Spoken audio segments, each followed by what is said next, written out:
Viewers எல்லாருக்கும் வணக்கம். இன்றைக்கி எல்லா சோசியல் மீடியாலையும் மரியாதைக்குரிய சகோதரி பத்மா அவர்கள் பற்றி தான் பேச்சு.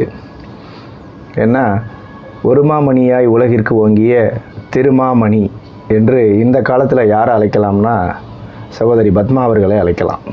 ஏனென்றால் இன்றைய இளம் தலைமுறை குழந்தைகள், இளைஞர்கள் நேர்மையை யாரிடமிருந்து கற்க வேண்டும் என்பதற்கு மிகச்சிறந்த ஒரு சான்றுதாரணமாய் திகழ்கிறார் பத்மா அவர்கள்.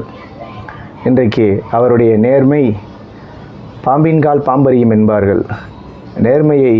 நேர்மையாளர்கள் கண்டுணர்ந்து அவரை பாராட்டியும் பரிசளித்தும் வருகிறார்கள்.